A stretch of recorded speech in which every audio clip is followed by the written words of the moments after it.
L'Orten a tenu à remercier et féliciter les scouts pour cette action noble et louable faite par des jeunes et les a encouragés à persévérer dans ce sens.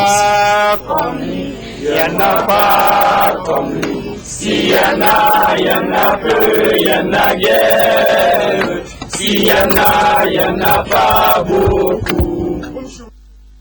Pour contribuer à la protection de certaines espèces d'animaux sauvages, les responsables de l'environnement de la région de Zender envisagent la création d'un espace faunique, un parc zoologique sur la création duquel nous en disent davantage nos reporters Maman Sani et Hawa Maman à travers ce reportage. La région de Zender regorgeait d'énormes potentialités fauniques, mais malheureusement, beaucoup d'espèces ont été anéanties, soit par les hommes ou l'effet de la dégradation des ressources naturelles. Consciente de cet état de fait, la direction régionale de l'environnement a donc initié un projet de création d'un parc zoologique. Et le site réservé à cet effet se trouve en plein centre de la ville de Zender, non loin de la direction régionale de l'environnement, d'une superficie de 2 hectares. Après financement, il y a eu la construction. Vous avez constaté le mur, ça a été construit. Ensuite, il y a eu quelques infrastructures telles que cette cage. Il y a les bancs de repos. Il y a eu les parcellaires, donc là où doivent habiter les différentes espèces fauniques. Il y a eu l'adduction d'eau. Ces cages que vous voyez, donc, c'est une cage qui va servir d'habitat des singes. Reconstituer la faune de Zender étant l'objectif majeur de ce projet de parc zoologique, diverses espèces animales, aviaires, aquatiques et terrestres seront introduites. Les oryx, les adax, et les gazelles d'ama, les gazelles d'orcas, ça c'est des espèces, c'est surtout pour les ongulés. Donc, au niveau toujours de la faune terrestre, il y aura des reptiles tels que les varans. Il y a les varans du lit, il y a les varans terrestres. Donc, il y aura aussi des tortues que nous voulons introduire. Quand nous prenons du côté de la faune aviaire, là, il y aura aussi des hérons cendrés, des outardes, des francolins, etc. Et par rapport à la faune aquatique aussi, et nous aurons à introduire aussi les crocodiles ou les varans du Nil, et les varans du Nil aussi. Quant à la concrétisation du projet, la direction régionale de l'environnement attend toujours tout en privilégiant plusieurs partenaires pour une meilleure réalisation. Ça fait environ 7 mois qu'on a soumis le document du projet, donc, comme je vous ai dit, à travers le CRAC GRN, et qui jusqu'à présent n'a pas encore abouti. Mais néanmoins, nous sommes en train de chercher d'autres partenaires encore qui vont venir nous appuyer, et donc pour que ce parc zoologique soit mis en œuvre.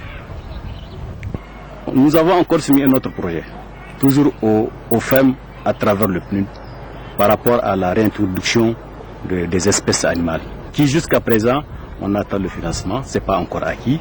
Outre le caractère de sauvegarde des espèces, ce zoo aura également à jouer un rôle pédagogique et à l'avenir être un potentiel pourvoyeur du musée national Boubou Hama.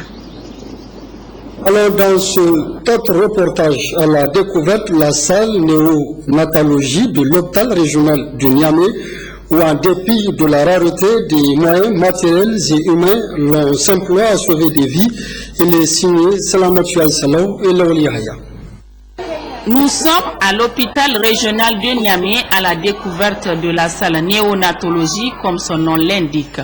Une salle qui accueille les nouveau-nés âgés de 0 à 28 jours souffrant d'une pathologie et aussi les prématurés. Une spécialité pédiatrique qui joue un rôle très important dans la vie des nouveau-nés. Parfois, c'est des enfants issus des césariennes ou bien des enfants qui sont nés avec des souffrances ou même des références des maternités périphériques, on les reçoit ici. En cas d'urgence, on fait des réanimations, on hospitalise aussi. Parfois, il y a des enfants qui ne nécessitent pas qu'on les garde, juste on les fait une mise en observation quelque temps. Si ça va, on les remet aux parents. Le paludisme et les infections respiratoires constituent un des premiers motifs d'hospitalisation de ces nouveau-nés dans ce centre hospitalier régional. Mon enfant a 10 jours. Il est né avec un trou dans la bouche et souffre de paludisme. Maintenant, elle va mieux.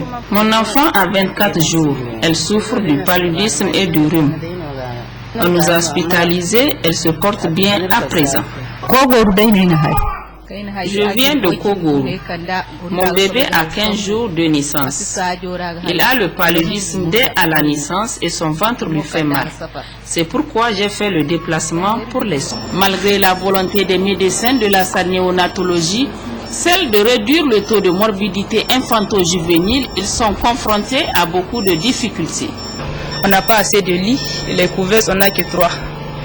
Et on reçoit en même temps les enfants d'ici et les maternités périphériques aussi, les prématurés. Parfois on est obligé de mettre jusqu'à 3 prématurés, de mettre différentes dans une même couveuse. On a aussi un problème des salles d'allaitement pour les mères. Le problème qu'on a avec les parents, c'est concernant l'accessibilité de la salle parce qu'ils n'arrivent pas à comprendre quand on leur dit qu'on ne rentre pas ici. Surtout les pères, s'ils viennent voir leur bébé, on dit qu'on ne rentre pas, là on a un problème. Ils disent que c'est leur enfant, ils ont le droit de le voir. Pour éviter des complications avant ou après l'accouchement, la future maman doit régulièrement se rendre dans le centre de santé le plus proche afin de préserver sa santé et celle de son enfant. La caravane a sillonné les communes de Gougaram et Iferouane pour faire parvenir aux populations des messages de paix et procéder à des distributions de vivres aux couches vulnérables. Reportage à Moussa Efalei et Mariko Ibrahim. Il s'agit pour cette caravane de la paix, la première édition du genre, d'expliquer et échanger avec les populations sur la question de la paix, condition sine qua non pour un développement durable. Dans la commune rurale de Gougaram, comme à Iferouane, des rencontres de séances de sensibilisation sur la question de la paix, la scolarisation de la jeune fille, suivie de distribution des moustiquaires imprégnés et vivront été et temps fort de la mission. Dans la commune rurale d'Iferouane, le mouvement de jeunes citoyens pour la paix et la stabilité sociale a été réussi par le préfet du département, le lieutenant Hassan Amoutab, en présence du maire de la dite commune Mohamed Houma. Le premier responsable du département a saisi cette opportunité pour remercier les membres de la caravane de la paix pour leur initiative. Ces derniers ont pris tour à tour la parole pour expliquer le mobile de leur déplacement. Peu après, les autorités départementales, communales et les membres de la mission ont procédé à la plantation d'arbres dans la centre de la mairie d'Iferouane, site dénommé Espace de la Paix. Pour finir en beauté, les populations d'Iferouane, en présence du préfet du département, le lieutenant Hassan Moutab et le maire de la commune, ont organisé un grand tam-tam à l'intention des membres de la caravane de la paix. Nous sommes vraiment satisfaits de la mobilisation et du message que nous avons à passer. La population nous a accueillis à bras ouverts. La première étape de la deuxième édition de la Coupe Bala Harouna de lutte traditionnelle est intervenue hier après-midi à l'arène des Jeux traditionnels de Niamey, étape à l'issue de laquelle les 8 lutteurs participants se sont affrontés pour une place en demi-finale. Résumé Salamatou Amadou Jibo et Mohamed Soumana. Après l'éclatante réussite de la première édition de la Coupe Bala Harouna l'année passée, la deuxième édition débute avec Niamey comme première étape. 8 lutteurs scindés en 2 groupes se sont mesurés dans l'arène sous l'œil vigilant des 2 ambassadeurs du Foula, Alio Salaou, le champion en titre 2013, et Yacoub Adamou, la coqueluche de Niamey. L'ambition pour cette deuxième édition pour la Fédération nigérienne de lutte et les sponsors est grande et permettra aux lutteurs d'avoir de la compétition. Les appariements restent les mêmes avec 8 lutteurs par région. L'initiateur de cette Coupe Bala Harouna, champion du Niger plusieurs fois, champion d'Afrique et champion du monde, se réjouit de la continuité de ce tournoi. Pour déterminer les 2 représentants de la région de Niamey, 8 lutteurs étaient en liste dans 2 groupes et pour la première affiche, c'est Yaoujadi en bleu qui est face à Sabo Abdoulaye en rouge. Après un temps d'observation, Sabo Abdoulaye ramasse la jambe de son vis-à-vis et applique une poussée. Yaoujadi mord le sable, le premier dans cette deuxième édition de la Coupe Bala Harouna. Abdelkarim en rouge ne fait pas dans la dentelle et fait une bouchée de son adversaire Oumar Ibrahim. Alors que Sadi Akouba, demi-finaliste du dernier championnat, n'arrive pas à faire un combat technique face à un Adamou Abdou au gabarit très sportif. Younousa Alassane Gunduma en rouge est terrassé par Harouna Ali qui ramasse sa jambe avec une poussée du haut du corps. Yaoujadi fait de même avec Oumar Ibrahim en bleu en voulant chercher le salut vers les sacs. Ce dernier donne l'occasion à son adversaire de saisir sa jambe par l'arrière et de le tasser. Le combat suivant avec Sabo Abdoulaye en rouge et Abdelkarim Adamou en bleu, tous deux très physiques et plus ou moins techniques, avec un bon travail de haut de corps, accompagné de ramassement de jambes. Sabo Abdoulaye sort vainqueur de la rencontre. C'est un nul qui sanctionne la fin de l'opposition Harouna Ali et Sabo Abdoulaye dans un combat désordonné. Adamou Abdou terrasse Younousa Alassane Gunduma. Yaoujadi, pour son dernier combat de l'après-midi, a comme vis-à-vis Abdelkarim à qui il dicte sa loi.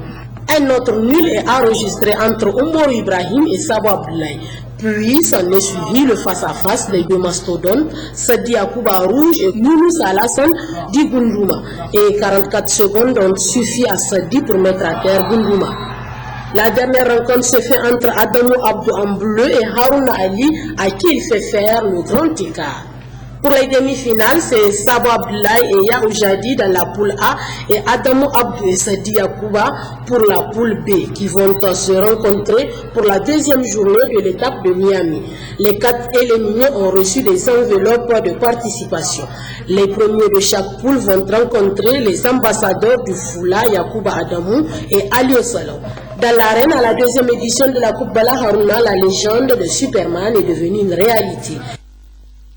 À Dosso, le département de Loga risque d'être coupé du reste de la région et même du pays pour cause la seule route latéritique reliant Loga à Dosso est sérieusement menacée par les eaux de ruissellement.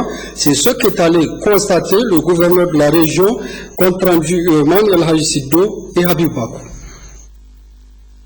Avec les fortes précipitations enregistrées ces derniers jours dans la région de Dosso, beaucoup de tronçons sont menacés comme la route latéritique reliant Loga à Dosso qui menace de céder à plusieurs endroits, d'où l'objet de la visite du gouverneur de la région de Dosso, M. Amadou Babale, qu'accompagne le président du conseil régional, M. Him Moukaila, et le préfet du département de Loga. Nous avons programmé de faire des actions collectives avec la population, voir ce qu'on peut faire en attendant l'intervention de l'État. Effectivement, le service de l'équipement a bien sillonné la route, ils sont là-dessus, parce qu'aujourd'hui, les grands marchés comme Loga, comme Batako, qui ravitaillent le département en vivres, en tout cas, les camions ne viennent pas, les marchés ne sont plus ravitaillés, et maintenant, nous attendons la deuxième phase de la vente à prix modéré, les routes sont coupées.